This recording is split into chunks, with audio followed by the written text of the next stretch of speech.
Hao, halo semuanya, kembali lagi dengan Nubarta. Nonton bareng kita. Makasih ya udah setia menunggu updatean dari Nubarta. Semoga kalian masih akan tetap setia bersama Nubarta sampai akhir ya. Nah, kalau gitu nggak perlu lama lagi. Yuk langsung aja kita siapkan diri dan hati kita ke episode berikutnya. Selamat mendengarkan. Divisi pengendali kehidupan memiliki kemampuan untuk melakukan perjalanan melalui berbagai dunia. Dia bisa datang dan pergi dengan bebas tanpa batasan apapun, tanpa perlu menggunakan pohon dunia sebagai sarana. Ini adalah sebuah terobosan, kata si nomor 2. Shen tercengang saat mendengar ini. Keberadaan misterius ini bahkan bisa datang dan pergi dengan bebas. Bukankah ini terlalu melanggar hukum? Lalu, seberapa mengerikankah kekuatan pihak lain? Atau mungkinkah itu karena mereka memiliki kemampuan khusus? Tidak heran, mereka bisa muncul ke 9 dunia utama dengan jeda waktu pendek. Adapun Shuyan, dia juga dapat langsung melakukan perjalanan ke berbagai dunia. Namun itu dalam premis melalui pohon dunia di dalam pagoda emas. Nomor 2 lalu melanjutkan. Aku punya pertanyaan lain. Apakah setiap dunia di antara 9 dunia saat ini terlibat dalam perang dalam skala tertentu? Tanya nomor 2. Seperti yang sudah diketahui, Taisu dan Senshi tengah mengalami peperangan, begitu pula dunia pegunungan dan lautan. Alam misterius surga barat yang awalnya damai pun jatuh ke dalam pertempuran internal antara dewa dan iblis. Dan dunia iblis kuno juga baru saja lepas dari kesulitan penghalang dunia. Apa yang dihadapi dunia iblis kuno bukan sekedar perang internal atau suku dan kekuatan, tetapi lebih banyak penjajah dari dunia lain. Untuk memperbaiki penghalang dunia, dunia iblis kuno telah membayar harga mahal sebagai pertukaran dengan daun dunia. Mereka mengorbankan sumber daya dunia, dan bahkan menawarkan 50.000 keabadian dewa untuk membantu Senshi. Meskipun dunia mereka kehilangan banyak kekuatan, setidaknya setelah terbentuknya penghalang dunia, mereka akan aman dari invasi eksternal sampai batas tertentu. Namun, dukungan yang sama juga terjadi pada dunia Taisu. Setelah kembali ke Senshi, Shen melihat Buddha yang berasal dari alam misterius surga barat sebenarnya bergabung dengan Taisu. Meski begitu, Shen tidak ingin membicarakannya. Ini karena identitasnya di sini adalah Sukian Tai. Begitu dia membuka mulutnya, dia akan mengekspos dirinya sendiri. Di alam misterius barat, dewa dan iblis sudah tidak ada lagi. Perang kemungkinan besar akan menyebar. Kekuatannya sulit untuk ditekan. Kedua belah pihak sama-sama menderita luka serius. Tidak sedikit yang tewas, dan pemberontakan semakin bertambah. Akibatnya alam misterius surga barat mengalami kerugian besar. Ucap si nomor 2. Di dunia pegunungan dan lautan, kanibalisasi ras dan perebutan darah akan menyebabkan masyarakat layu dan berada dalam bahaya, kata si nomor 5. Di dunia Senshi, Taisu ingin mengambil semua sumber daya dunia. Perang yang kacau telah dimulai. Taisu juga menghabiskan banyak telurnya, kata si nomor 6. Dari 2 hingga 6, secara berurutan, tanpa kecuali krisis terjadi di setiap bidang dan situasinya sangat buruk.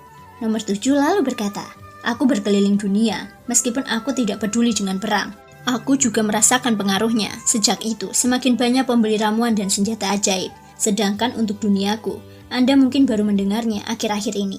Namanya dunia kiamat, kata si nomor 7. Sebelumnya, dia tidak pernah mengatakan tempat asalnya. Dia hanya mengembara di berbagai dunia dan berbisnis dengan semua dunia. Shen merenung dalam hatinya. Dia pernah mendengar nama dunia kiamat. Itu adalah salah satu dari 9 dunia baru yang muncul setelah kehancuran dunia tanpa batas. Namun, bukan berarti ini adalah dunia baru, melainkan memiliki kekuatan sejajar dengan 9 dunia utama. Setelah kehancuran dunia tanpa batas, dunia kiamat menggantikannya. Jelas sekali nomor 7 telah lama berpergian dan melakukan bisnis di berbagai dunia sebelum dunia kiamat menjadi salah satu dari 9 dunia utama. Aku sudah lama tidak kembali ke dunia kiamat. Aku tidak tahu bagaimana hal itu terjadi. Tetapi, demi situasi keseluruhan, aku akan kembali ke dunia kiamat untuk menyelidikinya setelah semua urusanku selesai. Oleh karena itu, untuk saat ini, aku belum bisa memberikan informasi yang tepat, kata si nomor 7. Saat giliran 8, terjadi keheningan singkat. Tak satu pun dari mereka yang menyebutkan dunia tempat mereka berada sebelumnya. Dan hal yang sama berlaku untuk nomor 8. Namun sekarang, semua orang harus mengungkapkan di mana mereka berasal, dan mereka tidak bisa lagi menyembunyikannya. Setelah 8 dunia utama disebutkan, hanya ada 1 dunia utama yang tersisa. Jadi tidak sulit mengetahui di mana nomor 8 berasal. Aku berasal dari dunia kuno, dan aku tidak tahu apa-apa tentangnya kecuali menempa. Apa yang dikatakan nomor 8 bahkan lebih singkat lagi. Tidak banyak bicara, kecuali tentang dunia tempat dia berada. Sekarang, Diketahui bahwa 7 dari 9 alam sedang mengalami perang. Jika ini terus berlanjut, cepat atau lambat akan berdampak besar pada tatanan dunia utama. Setelah nomor 8 berbicara, sudah menjadi giliran Shoyan yang terakhir. Setiap orang seharusnya sangat jelas tentang perselisihan antara Taisu dan Senshi. Aku adalah mantan Raja Taisu, dan karena itulah, aku tidak tahu detail spesifiknya dan apa tantangannya, kata Shoyan. Shoyan menyodok Sukian Taiyi lagi, karena dia berpegang teguh pada identitasnya sebagai mantan Raja Taisu. Dia bisa menggunakan identitas ini untuk membuat alasan atas apapun yang memang masuk akal. Perselisihan yang terjadi di masing-masing dunia bukanlah suatu kebetulan. Pasti ada yang memprovokasi mereka, sampai pemimpin pengendali kehidupan ditemukan. Kita semua harus berhati-hati dalam perkataan dan tindakan kita dalam rapat. Setelah semua orang selesai berbicara, nomor 2 mulai merangkum poin-poin penting. Perselisihan di berbagai dunia sepertinya pecah pada saat yang bersamaan. Pemimpin pengendali kehidupan ingin menyebarkan perang ke 9 dunia utama. Sekarang, setelah hal itu terjadi, pasti akan menyebar seperti percikan api dan membakar segalanya. Kami bisa berkumpul bersama dan menemukan cara untuk melawan ketua pengendali kehidupan dan menemukan cara untuk menekan dunia yang bermasalah ini. Nomor 2 berkata perlahan. Meskipun dia mengatakan itu, tidak ada yang tahu bahwa setiap dunia memiliki kesulitan yang berbeda. Hampir mustahil untuk menyelesaikan konflik. Dunia tanpa batas dihancurkan karena ini, dan dunia iblis kuno juga harus membayar mahal. 2 dunia sudah membuktikannya. Kita tidak bisa membiarkannya begitu saja. Sekarang, 9 dunia utama kita semuanya dalam bahaya kehancuran. Kita harus mengambil tindakan. Setelah suara nomor 2 turun, pertemuan kembali hening. Tidak ada yang berbicara, dan tidak ada yang berani berbicara. Mungkin hanya nomor 2 yang bernampaknya berdiri di puncak sehingga berani mencoba mengubah kehidupan dengan hidupnya untuk menyelamatkan rakyat jelata. Tapi yang lain, seperti Shoyan, bagaimana mungkin dia tidak ingin mengusir Taisu dan menyelamatkan Senshi? Jika dia bisa melindungi dunia besar dan dunia kecilnya, itulah caranya berkultivasi. Hanya saja, semua mudah dikatakan, tetapi sulit dilakukan.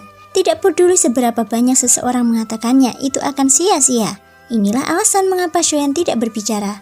Adapun alasan lainnya, dia adalah reinkarnasi Susang. Jadi sebaiknya tidak mengungkapkan identitasnya. Sebagai penguasa Senshi, sebelum peristiwa besar yang mempengaruhi kelangsungan hidup 9 dunia utama, lebih baik untuk mengamati pertandingan catur ini. 6. Jangan berpura-pura lagi. Dalam keheningan nomor 2 berbicara lagi, dan dia tiba-tiba mengalihkan pembicaraannya ke nomor 6. Terlepas dari apakah Huachan telah menebaknya sebelumnya, bahkan jika dia tahu bahwa Shoyan dan Sukian Taiyi telah bertukar identitas, dia tidak pernah mengungkapkannya. Tetapi sekarang dia ingin mencari tahu dalang yang sebenarnya di balik divisi pengendali kehidupan. Kata-kata nomor 2 yang tiba-tiba jelas mengejutkan Sukian Taiyi, yang merupakan nomor 6. Dia tidak tahu apakah dia harus mengakui atau menyangkalnya sekarang. Setiap orang bertanggung jawab atas naik dan turunnya dunia, dan aku harus melakukan yang terbaik untuk menjaga duniaku. Jika kamu benar-benar ingin berbicara lebih jauh, aku bisa menemuimu. Sukian Taiyi tidak mengakui identitasnya, karena dia tidak tahu sama sekali apakah Shoyan adalah Susang atau bukan. Beraninya kamu membungkus masalah dunia dengan kebohonganmu. Huachan tampak marah ketika mendengar kata-kata itu, dan terlihat jelas bahwa kata-kata Sukian Taiyi asal-asalan. Dan meskipun dia memintanya untuk bertemu, apa yang dia katakan tidak terlalu ramah. Kali ini, Sukian Taiyi memilih diam dan tidak menjawab lagi. Tapi sekali lagi kagum dengan identitas Shoyan. Dia sudah menduga sebelumnya bahwa di antara para dewa Senshi, seharusnya tidak ada orang lain selain Susang yang memerankan pertemuannya di sini. Hanya saja, sejak dia memasuki Senshi, dia belum pernah mendengar keberadaan Susang. Dia hanya mengetahui bahwa makhluk tertinggi telah berinkarnasi, telah bertemu dengan Shoyan yang terlalu lemah. Terima kasih semua sudah mau mendengarkan dari awal sampai akhir. Sampai jumpa di episode berikutnya.